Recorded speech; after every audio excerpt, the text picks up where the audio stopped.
রাজধানী ঢাকাসহ দেশের বিভিন্ন স্থানে ভয়াবহ ভূমিকম্প অনুভূত হয়েছে। রিখটার স্কেলে মাত্রা ছিল 5.7। এ নিয়ে আরো জানাতে রাজধানী থেকে যুক্ত হচ্ছেন সহকর্মী ফররুখ বাবু। বাবু, ভূমিকম্প কতটা অনুভূত হয়েছে, মিরপুরে বাসিন্দারা কি বলছেন জানাবেন।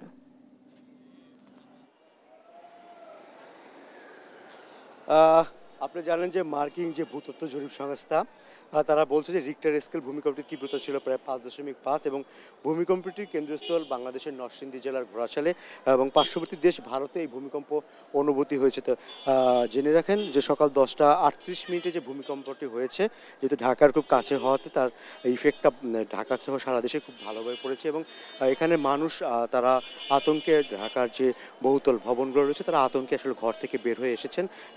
যেহেতু শুক্রবার দিন সকালবেলা সবারই অধিকাংশেরই অফিসে ছিল না, যে কারণে তারা সেই সকালবেলা তারা ঘুমের মধ্যেই ছিল অনেকে। সেই বিষয় নিয়ে আসলে এখানে রাজধানীবাসীর আতঙ্কের জায়গাটা একটু আমরা জানতে চাইছিলাম। আসলে আপনারা কীরকম প্রস্তুতি ছিলেন বা এই ধরনের প্রস্তুতি?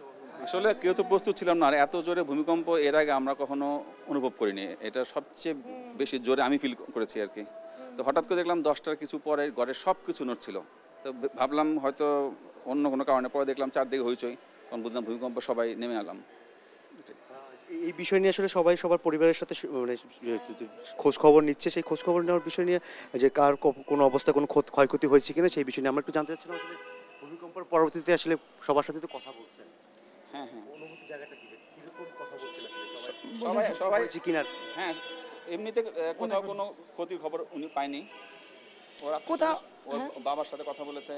আমার বাবা দাঁড়ানো থেকে পড়ে গেছে বললো, মানে বয়স্ক মানুষ তো, এই সবাই মানে বাচ্চা কাচ্চা নিয়ে আতঙ্কের মধ্যে আমরা দৌড়াদৌড়ি করে নামলাম। এই এমনি বিল্ডিং কোথাও ভেঙেছে এরকম খবর পাইনি। এই ধরনের ভূমিকম্প কখনো সম্মুখীন হয়েছেন কিনা? না, আগে কখনো এরকম তীব্র ভূমিকম্পের সম্মুখীন হইনি, তো এটা সম্পূর্ণ একটা নতুন এক্সপেরিয়েন্স ছিল আমার জন্য। হ্যাঁ, আতঙ্ক তো ভীষণ পরিমাণে আতঙ্কিত হয়েছি, যেহেতু মানে পুরো বিল্ডিংটা কেঁপে উঠছিল এবং কিছুক্ষণের জন্য মনে হচ্ছিল যে কারো কিনা মানে মাথা ঘুরাচ্ছে কিনা, কিন্তু পরে পরিস্থিতি বিবেচনা করে বোঝা গেল যে এটা আসলে ভূমিকম্প, তো অনেক হুলস্থুল করে আমাদেরকে নেমে আসতে হয়েছে। আমরা একটা মোমেন্ট নষ্ট না করে ইনস্ট্যান্ট বাসা থেকে বের হয়ে যে অবস্থায় ছিলাম, যে পোশাকে ছিলাম, নেমে আসছি, ওয়েট করি নাই।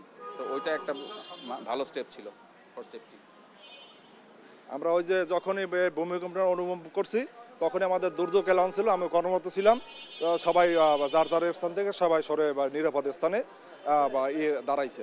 হ্যাঁ, আমরা সাথে সাথে দুর্যোগের এলানের সিস্টেম আছে আমাদের ডিউটি রুমে।